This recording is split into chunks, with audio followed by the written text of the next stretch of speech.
আচ্ছা বলো তো বাংলাদেশের কয়টা মুদ্রা বা কয়েন আছে? কে যে পারবা হাত তুলবা। হ্যাঁ নোবা দাঁড়াও। কয়টা মুদ্রা বা কয়েন আছে বাংলাদেশে প্রচলিত? তিনটি। কি কি? 1 টাকার মুদ্রা, 2 টাকার মুদ্রা, 5 টাকার মুদ্রা। গুড, বসো।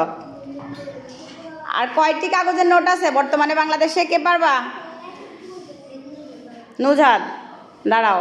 কয়টা কাগজের নোট? 10টি 1 টাকার নোট, 2 টাকার নোট, 5 টাকার নোট, 10 টাকার নোট, 20 টাকার নোট,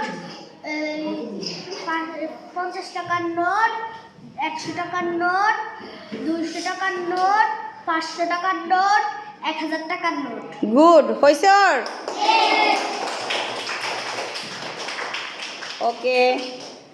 আচ্ছা 100 টাকার নোট দুইটায় কত টাকা হবে? কে পারবা হাত তুলবা। পারাবি? 200 টাকা। গুড। 500 টাকার তিনটা নোটে কত টাকা হয়? হাত তুলবা যে পারবা। হ্যাঁ বলো, 500 টাকা তিনটা নোটে? 1500 টাকা। গুড, বসো। আইমান দাঁড়াও।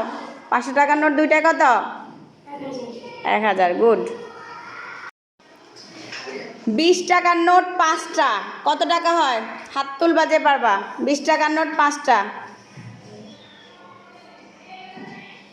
মিথি বড়। 100 টাকা। গুড, বসো। আচ্ছা 10 টাকার নোট 15টা। 10 টাকার নোট 15টা কত টাকা হবে? হ্যাঁ বলো, রিহান বলো। 150 টাকা। ওকে, গুড। আচ্ছা বলো, 200 টাকার দুইটা নোট আর 50 টাকার দুইটা নোট কত টাকা হবে? 500। কত? 500। গুড, বসো।